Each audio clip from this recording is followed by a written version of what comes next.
Hi అండి. Meal makers కూర చేసుకుందాం ఈరోజు. ఓ పావు గంట ముందే మీల్ మేకర్స్ నానబెట్టాను. 2 ఉల్లిపాయలు, పచ్చిమిర్చి, అల్లం వెల్లుల్లి పేస్టు, టమాటా, 50 గ్రాముల పల్లీలు వేయించి గ్రైండ్ చేశాను మెత్తగా. ఓ పావు చిప్ప పచ్చి కొబ్బరి, అది కూడా ముక్కలుగా కట్ చేసి గ్రైండ్ చేసుకుందామండి. చూశారు కదా. టమాటా, అది కూడా 2 ముక్కలుగా కట్ చేసి మిక్సీ చేసి గ్రైండ్ చేసి పెట్టుకొని, ఇవన్నీ కలిపి 3 గ్రైండ్ చేసి పక్కన పెట్టుకున్న తర్వాత నూనె పోసుకొని అది వేడెక్కిన తర్వాత తాలింపు వేసుకోవాలి. చాలా బాగుంటుంది ఈ కూర. మామూలుగా చపాతీలలో కానీ పొరాటాలకు కానీ వేడి వేడి అన్నంలో కానీ తినడానికి రుచిగా ఉంటుంది. ముందు తాలింపండి. నూనె కాగిపోయింది. నూనె కాగిన తర్వాత టమాటా, పచ్చిమిర్చి పచ్చివాసన పోయేంత వరకు వేయించుకోవాలి. మంట పెద్దగా లేదు, సిమ్లోనే పెట్టుకున్నాను. ఎందుకంటే తొందరగా అది వేగటం కాదు కానీ మాడిపోయిద్ది తాలింపు అంతా. అల్లం వెల్లుల్లి పేస్టు, అది కూడా 2 నిమిషాలు వేగనివ్వాలి పచ్చివాసన పోయేంత వరకు. వేగిన తర్వాత పసుపు 1 స్పూను, అంటే మనకు పోపుకు సరిపడా పసుపు వేసుకోవాలి దాంట్లో. అది కూడా మొత్తం కలుపుకోవాలి. ఒకసారి కలుపుకున్న తర్వాత కరివేపాకు వేసుకోవాలి.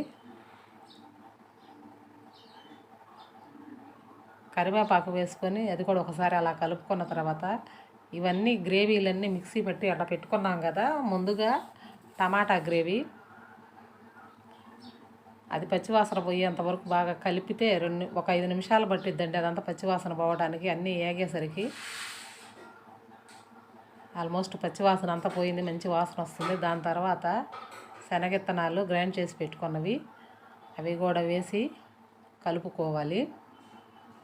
దాని తర్వాత అదంతా కలిసిన తర్వాత పచ్చి కొబ్బరి, అది కూడా కలుపుకోవాలి. ఈ 3 బాగా కలవాలి. సన్నని మంట మీదేనండి, పెద్ద మంట అయితే మొత్తం మాడిపోతుంది కూర అంతా. అదంతా ఏగుతుంది చూశారు కదా వీడియోలో చూపించినట్టుగా. కలుపుకున్న తర్వాత దానికి అంత పచ్చివాసన అంతా పోయిందండి. దాని తర్వాత కల్లుప్పు, కూరలలోకి కల్లుప్పే చాలా బాగుంటుంది. కల్లుప్పు వేసుకోవాలి. కొంచెం తక్కువైనా బాధలేదు. దాని తర్వాత రుచికి కారము మనకు ఎవరు టేస్ట్ తగ్గట్టు వాళ్ళు వేసుకోవచ్చు అండి. ఇంతని కొలతే ఉండదు. ఒక్కొక్కళ్ళు ఎక్కువ తింటారు, ఒక్కొక్కళ్ళు తక్కువ తింటారు. మన కూరకి ఎంతైతే కారం పడుతుందో అంత వేసుకోవచ్చు. అంతా వేగిన తర్వాత ధనియాల పౌడరు, అది కూడా మగ్గిన తర్వాత పావు గంట ముందే నానబెట్టుకున్నవి మీల్ మేకర్స్ శుభ్రంగా పిండి వేసుకోవాలి. అవన్నీ వేసుకున్న తర్వాత కూర అంతా బాగా కలుపుకోవాలి. స్పాంజీ లాగా ఉంటాయి ఆ మీల్ మేకర్స్.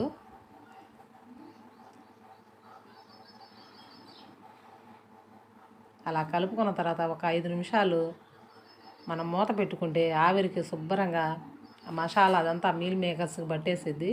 చాలా బాగుంటుంది కూర. ఇలాగ ఎవరన్నా చేసుకోవాలనుకుంటే ట్రై చేసుకోండి ఇంట్లో. కూర మాత్రం చాలా టేస్ట్గా వస్తుంది. మీ అందరికీ మా ఛానల్ నచ్చింది అనుకుంటున్నాను. లైక్ చేయండి, షేర్ చేయండి, కామెంట్ చేయండి. లైక్ చేయటం మర్చిపోవద్దండి. సబ్స్క్రైబ్ చేసుకోండి. కూర అంతా ఉడికిన తర్వాత లాస్ట్లో కొత్తిమీర వేసుకొని ఒకసారి కలుపుకోవాలి. స్టవ్ కట్టేసుకోవచ్చు అండి. ఆ వేడికి ఆ కొత్తిమీర సరిపోయిద్ది. ఎందుకంటే కూర ఆల్రెడీ వేడివేడిగా ఉంది కాబట్టి. మీ అందరికీ నచ్చిందని అనుకుంటున్నాను. చాలా బాగుంది కదా కూర. నమస్తే.